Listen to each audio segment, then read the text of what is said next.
Welcome to this Actuarial Research Centre webinar on minimising longevity and investment risk while optimising future pension plans. We are delighted that so many of you have joined us today. My name is Andrew Cairns and I'm Director of the Actuarial Research Centre, and I will be acting as the chairman for this webinar. A few words of introduction to the ARC. The ARC is the Institute and Faculty of Actuaries network of actuarial researchers worldwide.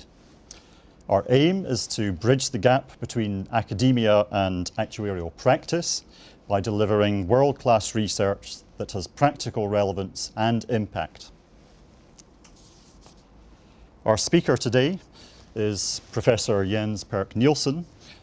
Jens is Professor of Actuarial Science at the Cass Business School within the City University of London. And he is the joint principal investigator for the future pension plans, as I'll abbreviate it, the research programme, along with Dr. Catherine Donnelly at Heriot-Watt University. Before I hand over, just a few housekeeping points. So first of all, there will be plenty of opportunity, hopefully, for questions towards the end of the webinar, but please do post questions for the speaker at any time during the webinar. You don't have to wait until right at the end. Secondly, there are a number of what are on the application that you have on your computers are labelled as polls, but the poll facility is really here being used as a sort of quiz questions rather than opinion polls. So when they come up, if you want to see the results of those polls as they're racking up, so you can see how the people are voting live, if you want to see how those results are coming up during the webinar, then you have to vote yourselves. And of course, voting is anonymous, so there's no comeback if you don't pick the right answer. And then lastly, the slides for the webinar will be posted on the ARC website a day or two after today's webinar closes. So without further ado, I'll now hand over to Jens to deliver the webinar.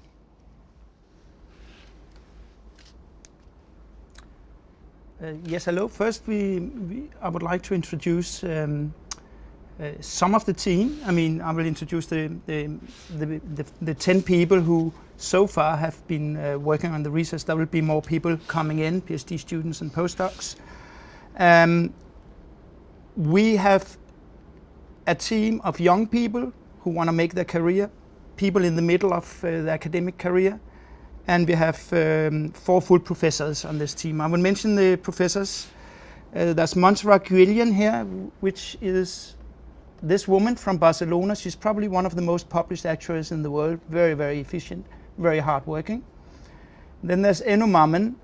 Most people would rate him as a top 10 statistician in the world. I've worked with him for 25 years. And Stefan Sperlich is a professor of econometrics in Geneva, and he used to be implementing the work me and Enno Mammen did in the old days, and today you probably would call him a pioneer in machine learning techniques. It wasn't called that at the time. So we think we have a very experienced team, and also with a lot of young energy. For example, my postdoc Munir, who's working a lot at the moment, full-time on this project, and he graduated as a PhD from Cass. The title of the talk was Minimizing Longevity and Investment Risk while Optimizing Future Pension Plans. So, minimizing longevity and investment risk, what does that mean? It means that we actually would prefer to get rid of it. Of course, most pensioners don't like to have a lot of mortality risk or understanding of longevity risk in their portfolio. They don't like investment risk, so they want to have certain kinds of guarantees. But the point of our work is that the pensioners should share that risk amongst themselves. They shouldn't have an intermediary doing it. It should be much simpler. It should be like in the old days where a pensioner was kind of supporting each other.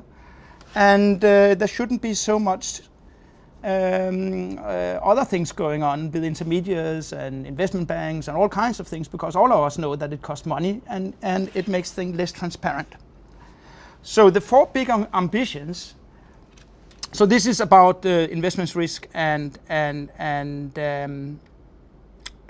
mortality risk.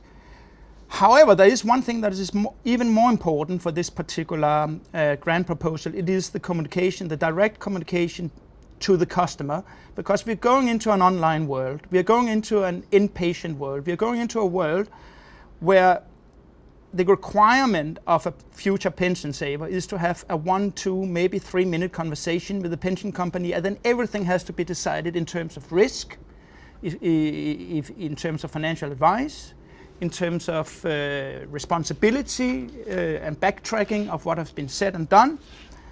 And this is what we are trying to solve.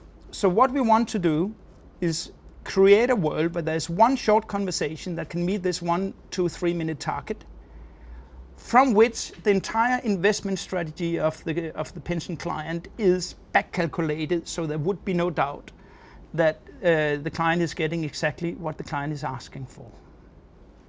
So this is one work stream, and there's going to be an example of that in a few minutes.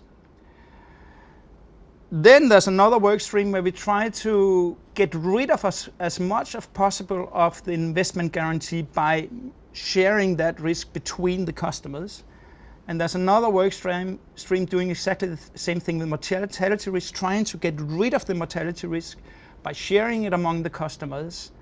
And that also gonna minimize the challenge of longevity and these kind of issues in the future, because we basically want to get rid of them. Finally, we think that investment dynamics is important, which is that we want to incorporate into our approach the possibility of changing the risk up and down in terms of how the market is doing.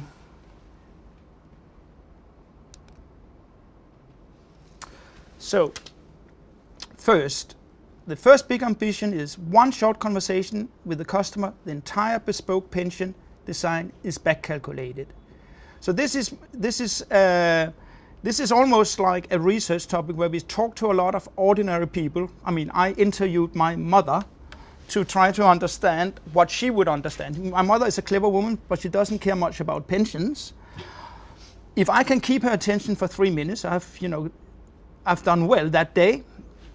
So the job is done if my mother can take a decision, understand what I'm saying in 3 minutes, and I can make a full mathematical, financial investment strategy for my mother, and she can walk away in those 3 minutes. Then my mother would be happy. As much as possible investment guarantees is here. We want,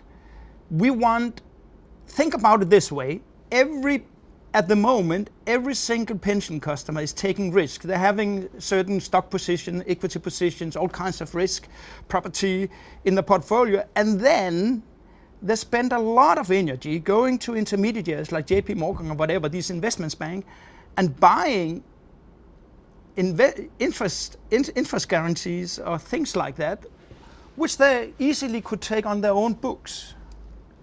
Why don't we do that?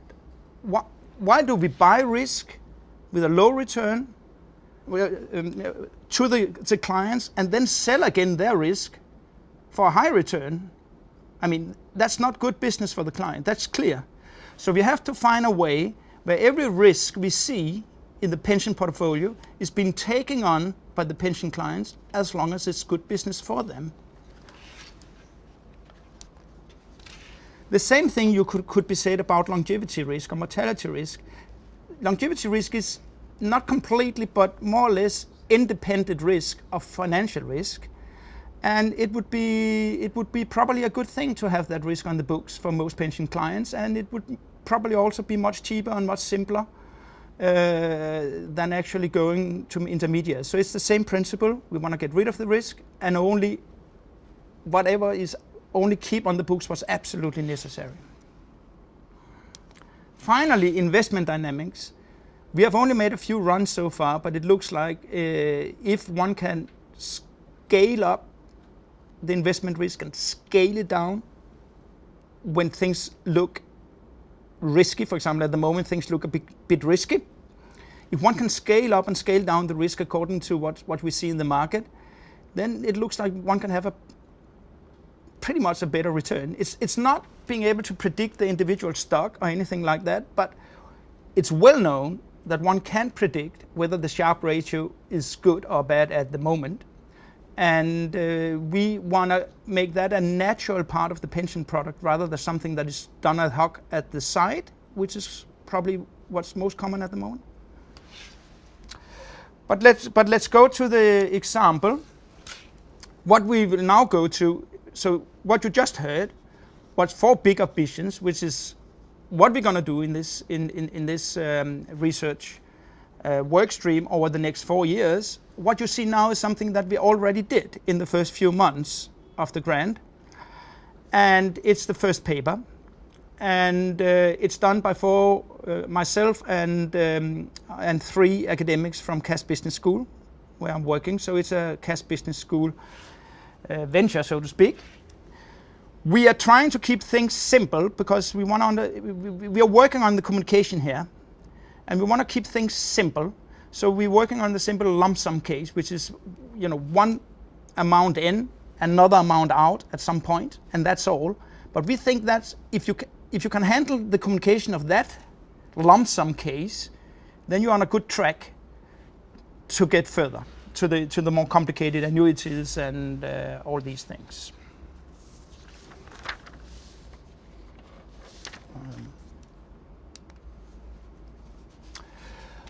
Our starting point is the Nobel laureate winner Robert Merton that he published in Harvard Business Review in 2014 that our approach to saving is all wrong. When we are moving from defined benefits to defined contributions, things are not looking nice. People start talking about the money on their accounts rather than the monthly income. The monthly income is the important thing, Merton says. It's not what amount you have on your accounts. He also says that we should not try to make every single pension client an expert in investments. Many of the questionnaires you see nowadays are asking people all kinds of questions that they cannot answer to because they don't know. It should be, Merton gives the example, if he's going to buy a car, he will ask the question, how big is it? Can I get it in red, and do you have it on Thursday? And it's the same kind of questions people would like to ask when they're buying a pension. They not want to have a long story about how the interest rate is going in Japan and the outlook of a potential financial crisis in the US. They want simple questions and simple answers. And this is what Merton, what he wants to do is have a simple question and then balancing by financial engineering behind the scenes to that simple question. In the same way that if we want a car that is driving and we want 5 gears and we want it this big size, then we expect the engineers to be able to take care of the rest. Merton expects the actuaries and the financial experts to take care of the rest. Okay? So, as said, in the first talk, we only consider the simple lump sum case. So we only consider the last 2 of Merton's points. We don't go the full way to monthly net income. It's not because we don't want to do it. We're going to do that later. That's one thing I want to say. I don't know if Robert Merton is listening to this, but I don't believe that Merton can. He never published the mathematical ways of doing this, and I don't believe that Robert Merton cannot do it, because when we are doing it, we're using Robert Merton's own mathematics that he got the Nobel Prize for. So I think he can do it, but then again, maybe Robert Merton is letting the younger ones take over here. I don't know. So let's try to make it simple. Let's say we have 4 people we want to talk to. It could be any 4 people you meet on the street: Lisa, John, Susan, and James. Lisa is the risk taker. She takes risk. John is the moderate risk taker. Susan is the moderate risk averse. And John is the risk averse. Now, we want to ask a simple question to those 4 people and get a simple answer so we know who's who. In a theoretical world, we have given all the 4 of them a power utility function, and each of them is having a parameter, and here you can see the 4 parameters. It's probably easier to understand it in terms of an optimal equity position or stock position. According to Merton's optimization rule that he did in the late 60s, Lisa would invest 75% of her money in stocks, John 46, Susan 19, and James 8. Then we kind of know what kind of people we are talking about. Now we will suggest an approach where there's a simple question to Lisa, John, Susan, and James, and we will figure out who they are. A few technical comments. There will not be too many of these, but we hedge by optimizing the median return, giving some guarantee. This is the underlying technical thing, so this was a comment to the actuaries. This is not what I talked to Lisa about. So we optimize the median return, giving some guarantee. All the numbers are in 2017 value, so it's adjusted for inflation.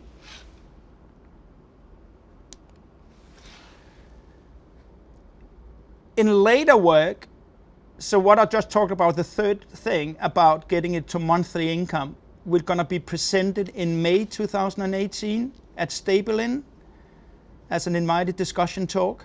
So I invite you and recommend all of you to come, because at that point in time, we're going to generalize the work of today to annuities. And we're also going to talk about the investment risk sharing. We're also going to talk about the mortality risk sharing on that occasion. But let's get back to Lisa.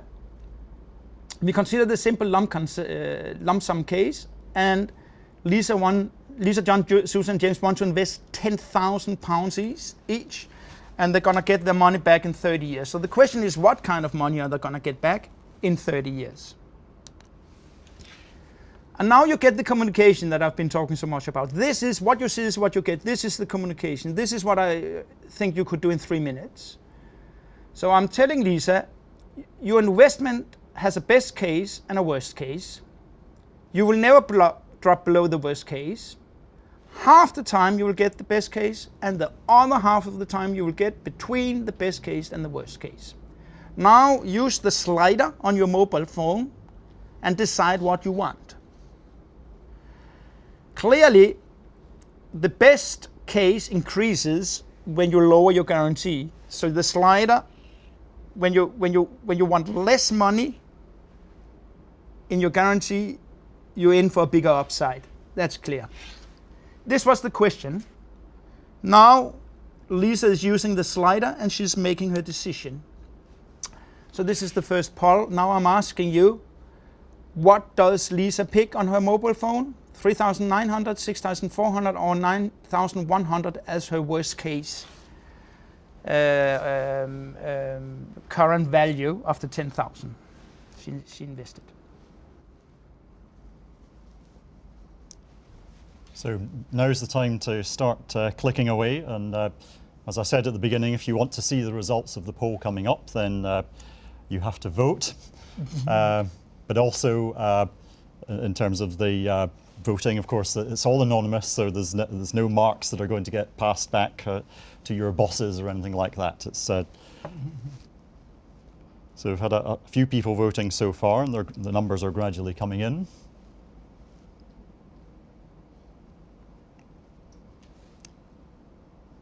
And it's at the moment so far with a few people that have 30 or so that have voted so far. It's a little bit neck and neck, or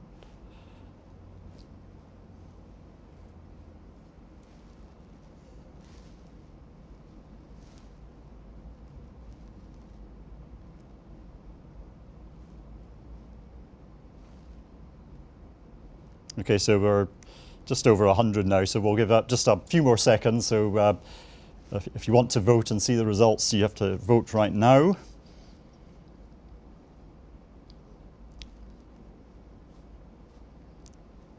Okay, so I think that's probably where we'll call it a halt on that, and it looks like amongst the audience there's a preference for 6,400. So I'll now pass back to Jens to comment on that.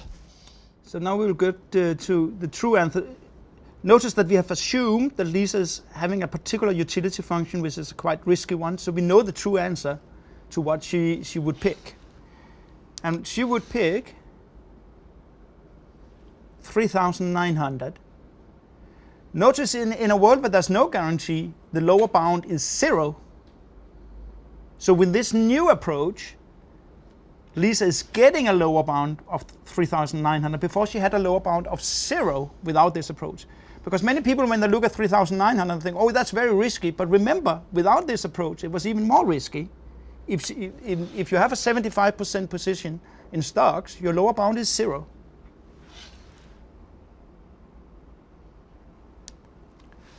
Now there's another question. What does Lisa get out of this? What is her best case? What is the median? What is the amount of money she's getting 50% of the time, half of the time?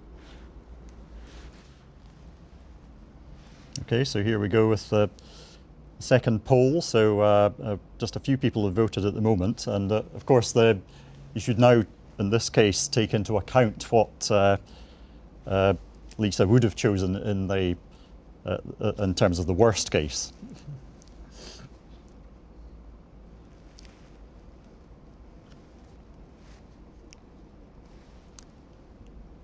So at the moment there's just a few people who have voted. And remember that if you want to see the results, it's all anonymous. Just click on one of the answers.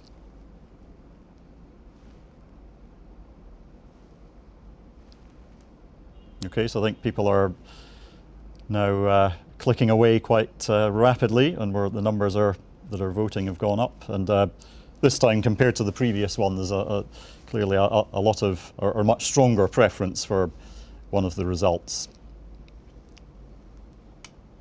So just give it up a few more seconds, and then we'll move on.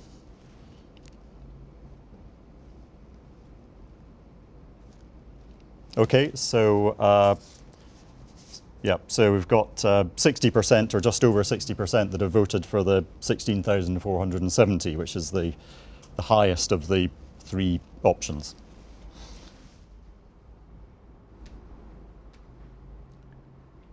So the truth is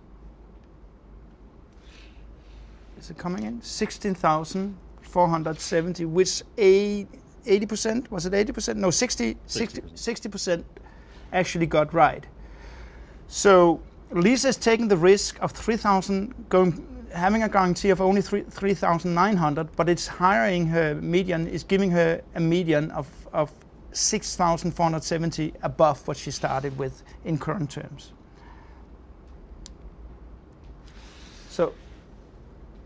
So Lisa's pick is 16,000 for the median and 3,900 for the worst case. Let's make a summary of what's going on here for Lisa. If she had not had the strategy that I was just talking to you about, then she would have had a median of 13,496. So what is she getting out of this new strategy? She's getting a guarantee of 3,900 that she did not have before. Her median is increased by 2,974, which is 25%. It's quite a lot on your most likely outcome, a 25% increase.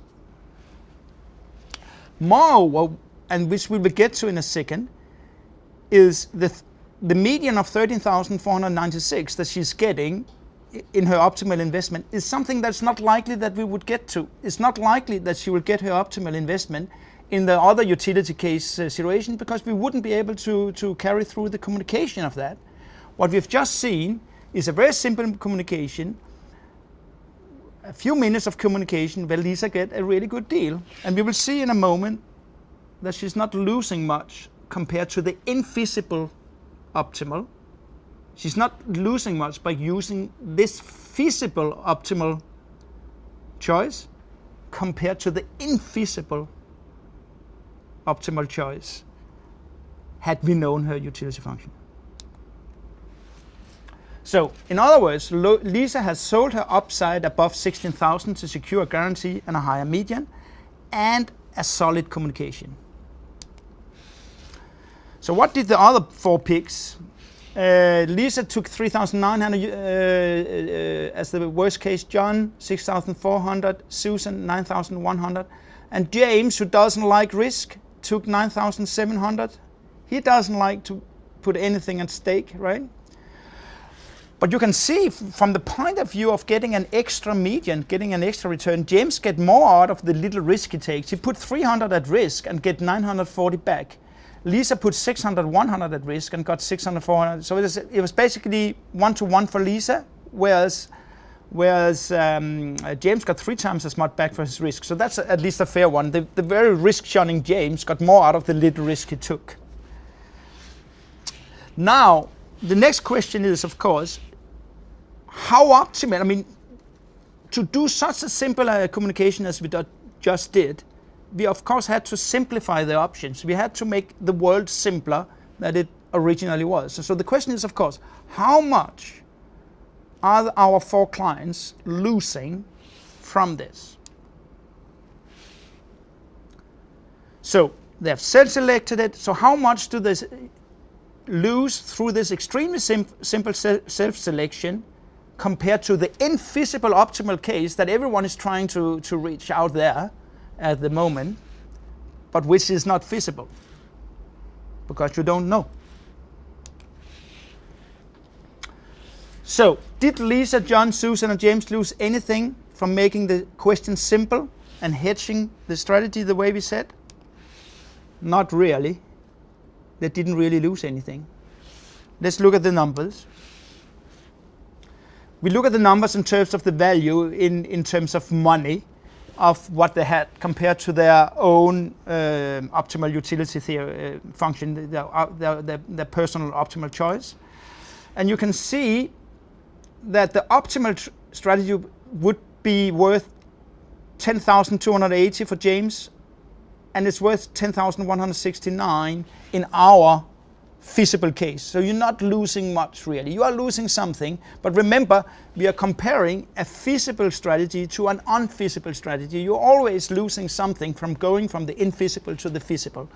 So basically, we don't think you can do much better because you have to take into account the loss of the individual pension client from making the wrong choice.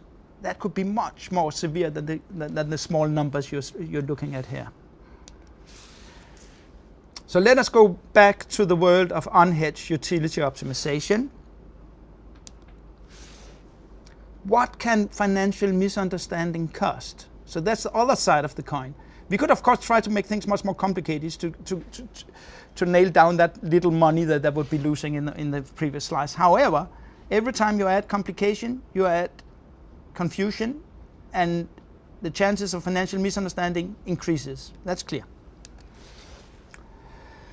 So, now the next question is, how much would it cost Lisa if the financial assessment thought she was James?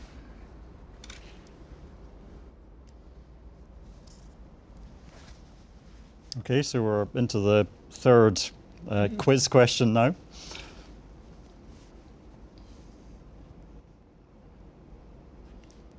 And this is certainly from most people's perspective, it's probably a rather more tricky question for people to think about. So just make your best guess at this, and rather than sit back and so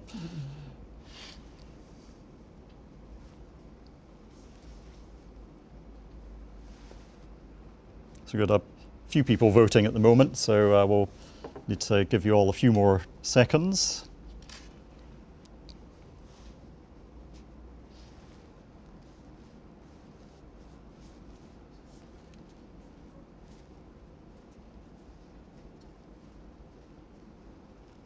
So we're over 60 or 70, so the voting's coming in thick and fast at the moment.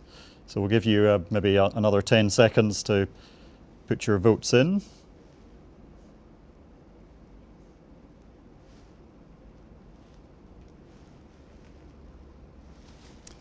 Okay, so it's looking like there's certainly a strong sort of favourite amongst the audience that's saying between 15 and 20% is what you think would be the sort of financial cost to Lisa. So I'll pass back now. And the audience is right again. It is between 15 and 20, which is quite a significant amount for miscalculating, for misunderstanding the risk of the individual you're sitting in front. Between 15 and 20% for Lisa. So this was thinking that a risk taker was risk averse. What about the other way around? What would it cost James if the financial assessment thought she was Lisa? I'm afraid this particular case has happened quite a lot and happens quite often because many pension portfolios put a lot of risk into it, and then sometimes every one of us know a situation where someone has been talked into taking risk without really understanding what she or he was taking on. So the situation that someone like James is getting a risk like someone like Lisa, unfortunately that has happened quite a bit and is happening quite a bit. What is the loss for James? Okay, so again, a few people have voted just now, and we're really looking at the case where James is the really risk-averse person, and but he's been given a relatively risky strategy. So we've got some reasonable numbers voting so far. It's those of you that can see the results, well, it's just about neck and neck between 2 out of the 3 options, but if you've not voted, I'm not going to tell you which 2 are in the front at the moment. So I'll give you just a few more seconds and then we will move on, but it's still quite tight. That a winner amongst the audience is starting to emerge, although still quite close. So we'll just 5 more seconds and then we'll move on.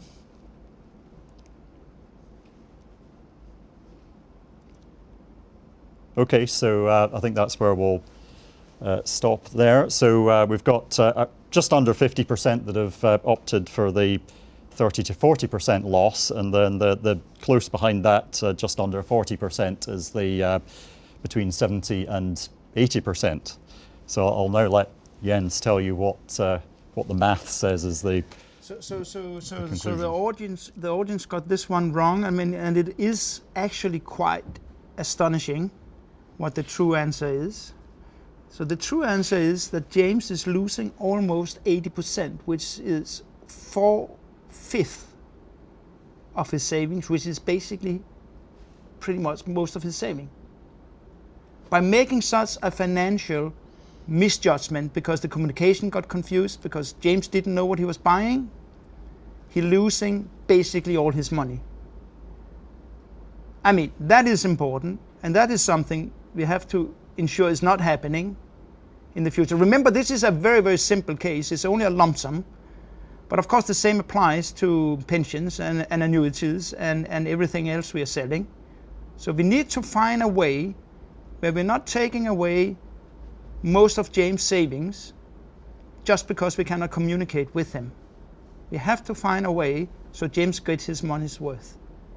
It is our job as actuaries. So it's a quite remarkable result, I think. But let's look at the final numbers. Of course, what I just showed you was the worst one, but there's quite a few high losses. For example, if you misjudge if Susan and Lisa, it can be 40%. Susan and John, 10%. If you think James is John, it's 40%. So there can be quite some high losses from financial misjudgment. So this is the key issue, is financial misjudgment. It's not the last single straw, the last single detail of optimizing certain people's risk. Is actually getting rid of the misjudgments. That's the most important thing we as actuaries can do for the pension client for the future.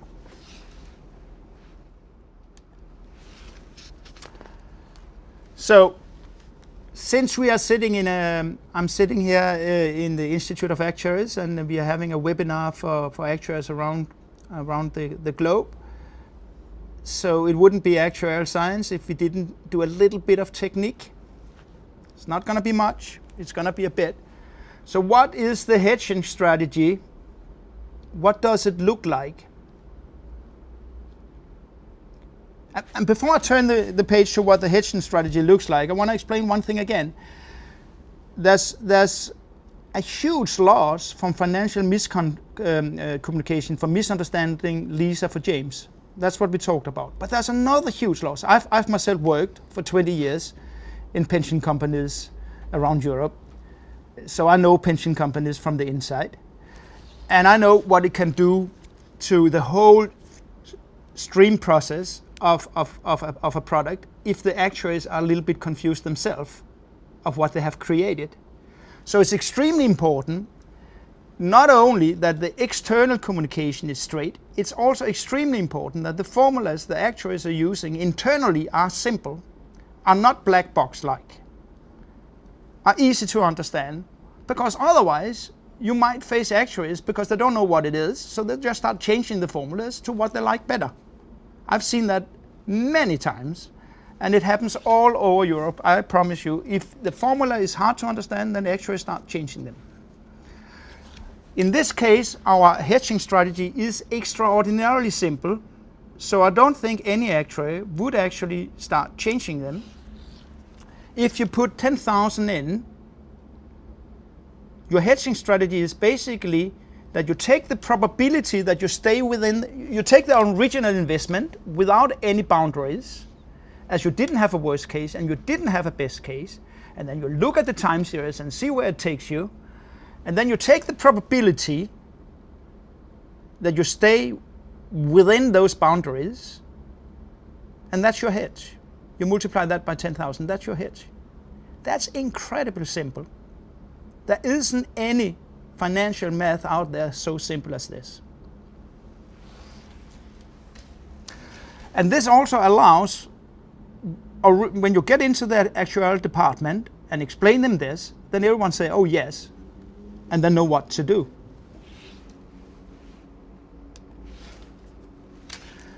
And you also get it as a formula. The hedging strategy, that's the pi star, it's a standard notation for hedging strategy, is 10,000 times the probability that the time series stays within the boundaries, given where you are right now. To do this, we have actually changed a few things. We've gone into an exponential utility function, and we have proved that it doesn't make a difference. An exponential utility function is telling you that you should invest the same amount of money every year in the risky asset, which is, logically speaking, the optimal thing you can do. If you look at the law of large numbers, that's going to give you the smallest possible standard deviation. It's the less risky. It's the strategy that makes most use of the many years you have available to you. So it's clear you should use the exponential, except because it's so dangerous. Because the lower the risk of having losing a lot of money when you invest the same amount of money every single year in the risky asset, also when you're losing. However, when combined with our lower floor, our worst case and best case, you can suddenly do the exponential utility function. You don't need the good old utility power function, which is so complicated. You can use the exponential, which is so simple, if you have the lower floor and the upper floor. And we can prove that it doesn't matter whether you use one or the other. I will save you for that proof right now. Andrew here next to me is nodding. I think he's happy that I'm saving you for that proof. Yeah.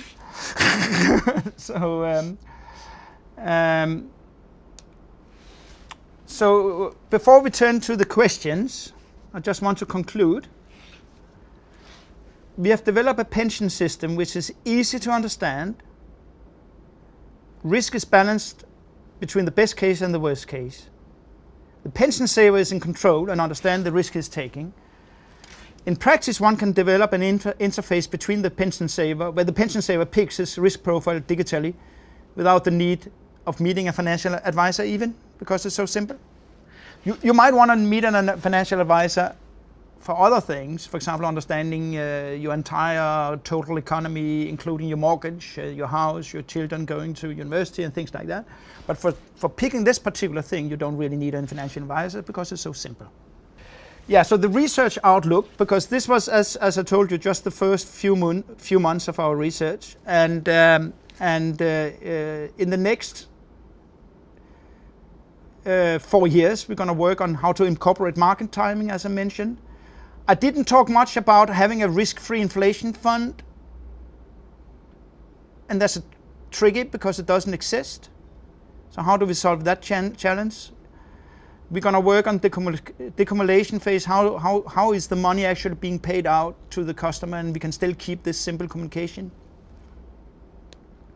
And in both cases, we're going to work with new risk-sharing principles such that we minimize longevity risk and investment risk.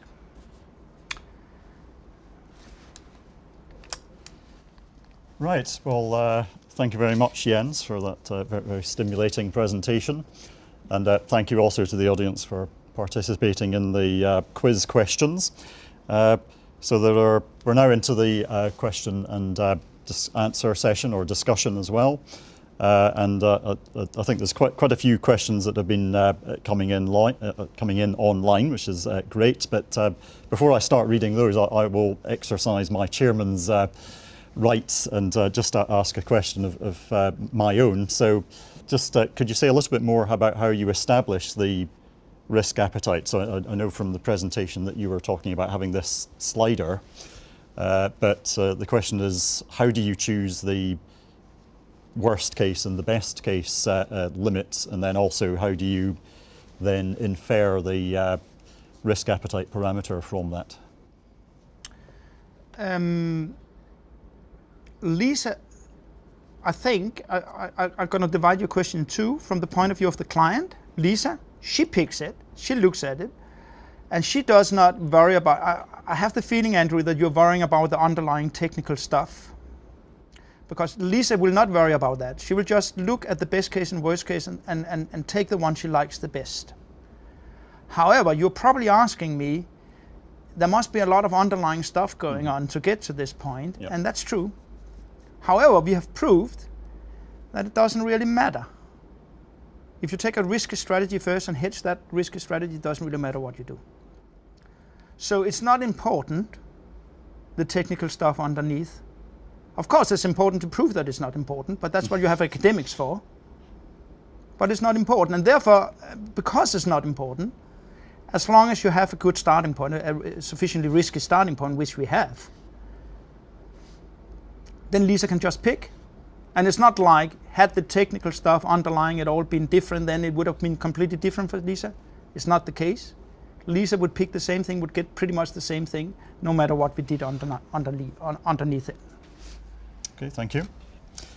So the next question is from the audience, and it's, do you think that 3 minutes is enough for a customer with little financial knowledge to fully understand the risks that they are accepting responsibility for? Yes. So I guess it's because it's through this very simple slider, I guess that's your view. Yeah. But I do think it doesn't include actuaries, because actuaries wouldn't take more than 3 minutes. But actually, most common people would do this within 3 minutes. Next question is offering a guarantee new? Because Lisa could get a guarantee of 3,900, which was the worst case that she picked, and simply by investing exactly this amount into bonds and the remaining 6,100 into stocks. Should we do the numbers, Andrew? I mean, so you take 3,900 out of it, so you're left with 6,100, right? We know the median on 6,100 is 13,475. So we take around 70% of that, that's around 10,000. Then we add 60% of the 13,000, it's going to be 70,800. Then we add, so you're down at 12,000 on the median on what you just mentioned. It's a loss of almost 2,000 compared to the optimal strategy for Lisa. It's a loss of almost 5,000 on the median compared to the strategy we're giving here. We haven't done the table of how big the loss is, like the other tables, but my guess is above 20% you lose from doing something like that. And of course we haven't invented the idea of guarantees. We are reinventing it. We didn't invent it. But is it also connected to the dynamic versus static strategy? Is that? No. This is excluding the extra gain you will get from the dynamics, which we haven't quantified at all yet. I mean, we're still working on the dynamics itself. We haven't put these two things together just yet. Yeah. Okay. The next question is there a reason for calling the median outcome the best case? Because to me, this is the questioner. Best case would imply the best possible outcome, which I guess would be the. It is both. It's the best case, it's the best possible case, and it is the median. Because we're setting the upside above the median. We don't think that pension investment is gambling. We don't want to go for the last. We don't want to go for people becoming extremely rich 1 out of 3 times. We want people to have a saving from which to live on most of the time. So it seems reasonable to optimize the medium, which is the most likely outcome they can get, and sell whatever you have above that. It's financial engineering, of course, but sell whatever you get above your median to safeguard you in other situations where you don't get as much. So this is basically what's going on here. Okay. The numbers you showed, are they random, only designed for collecting polls? So that's in terms of the numbers that you were using, or is there a specific way of computing them, and that this is depending upon the lump sum? The numbers from the polls, is that what you? So no, I think this is maybe this is me interpreting the question now. So I think it's the choice of the 3,900 and the 16,000. This is a consequence of Lisa's utility function. We have a theoretical idea of who she is, and then those numbers coming out is a consequence. It's the optimal she can do within this limited amount of investment strategies that we offer to her. But the good news is, within that limited amount of investment strategies that we offer to her, it's so easy to understand that she can pick the best one for her. So the 3,900 and the 16,400 is what she get in the best when she picks what's best for her, which she's the only one who knows. Yep. The next question is more to do with the underlying mechanics in terms of how you're calculating the certainty equivalence. So it's about what sort of risk premium are you assuming? Remember, we are running with an inflation fund, and we are running with a risky fund.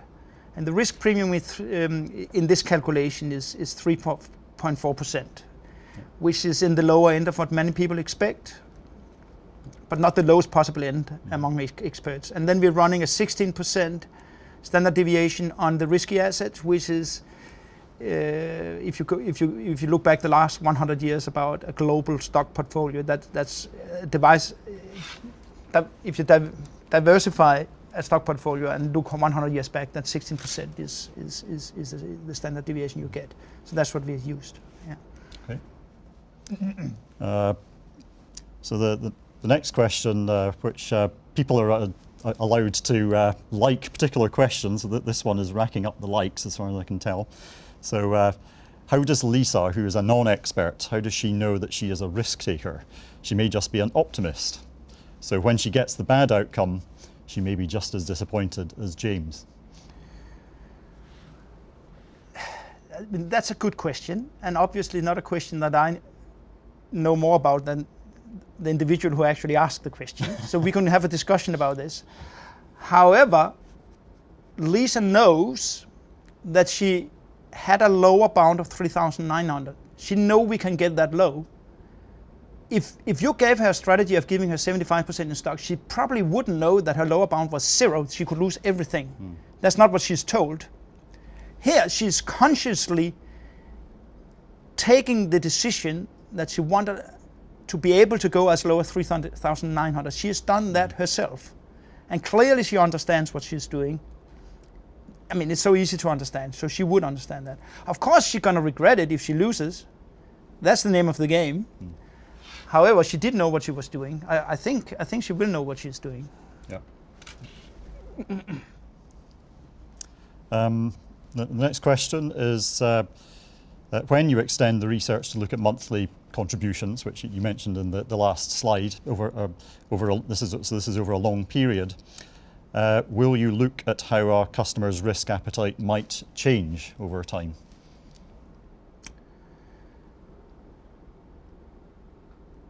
Yes and no. I mean, we will not look at it theoretically. I mean, if you start to have a dynamic risk appetite over time, then I think it becomes too academic. Sorry, I'm a professor myself, but yet again, a professor who spent 20 years in the industry. I mean, it becomes too far away from anything simple to use in a daily life, right? However, we're going to consider it very much because we're going to make sure that there can be an interaction between the scheme and the individual, so the individual can reselect the scheme all the time. So if the individual is changing the individual's preferences, the actuary does not have to be involved. The individual can go in and change them themselves. There doesn't need to be an actuary doing clever things for the client because the client knows better.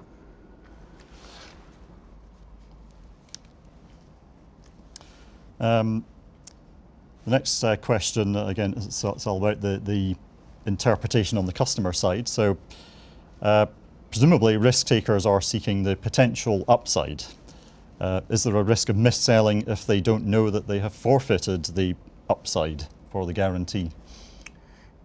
I mean, again, it's a little bit like the question on the downside. I mean, it's very clear that you cannot get more than the best case. And of course, Lisa, I mean, now I actually do know Lisa very well. She also likes rock climbing. I mean, she's into a lot of things where she takes risk. She's been married 3 times, and I think that's the kind of place where she should take a risk. I mean, it's never a good idea to ask a pension company to help you with your gambling. You can do that somewhere else. Okay. Next question is, if market risks of investment guarantees are shared amongst all customers, wouldn't there be a risk of not treating all customers fairly? I mean, that's why we have actuaries. I mean, this is our job to make sure that this is done fairly. And fortunately, Andrew, I mean, the importance of being able to understand accurate mortality estimation, for example, as you're working on, is going to be as important as ever. However, it's going to be an internal calculation between the customers rather than an external calculation, but it's going to be as important as it ever was to be able to assess the risk accurately, both the investment risk and the mortality risk, but it's going to be done internally in an actuarial fair way. So it's not like the actuarial issue is going to disappear, it's just going to be packaged in another way. Yeah, and I guess it's about when you're doing risk sharing, it's who are you sharing that risk with, and are you simply pouring money into another generation, for example, or? No. I mean, yeah. we want to do it in a way that is actually fair on a daily basis. Yeah. So when we start in the morning, there's nothing. We start on a blank sheet of paper in the morning, and where we end in the evening, all exchanging during the day have been fair in an actual fair way. There's no postponing between generation, no postponing over the year. We don't believe in that. We think money it's gonna be too complicated. So every single day should be actuarially fair. Mm-hmm. And then we'll take this as the last question. So what about systematic risk? And I'm interpreting this as the what's happening on the equity market. And the questioner says, this, I'm guessing, assumes that the market behaves in similar ways to how it has behaved historically. What if it does not? I mean, now you're anticipating kind of the future of the grand development, and it is true that we cannot get rid of the entire investment risk, because there could be some systematic risk, but basically everything is lost continuously over many years. In that case, either, I mean, Robert Merton, I've been to some of Robert Merton's talks, he said there's going to be a 2% chance that the whole thing breaks down and you're not going to get your lower bound. That was his solution, value at risk. I don't like value at risk very much myself. I would prefer to contact a reinsurance company to give that guarantee for that last 2%, 1%. It's going to be a very, very, very small amount, very, very low risk from the reinsurance company. However, the charge they can, the cost they can charge for ensuring that everything goes well, going to be a good business for them. It's going to be so good that they're going to do it. Okay, well, that now brings us towards the end of this webinar. So, first of all, I would like to thank Jens for his presentation and all of his contributions and answers in the question and answer session. I'd also like to thank you, the audience, for your questions and also your participation in the polls, and I hope you have found it to be a very useful session. As I mentioned at the beginning, if you want to see the slides, then they will appear on the ARC website in a day or two's time, and then a few days after that we will also be posting a video of the whole of the webinar, so you'll be able to review it or tell your friends about this is a must-see video for a bit of CPD. So with that, thank you and goodbye.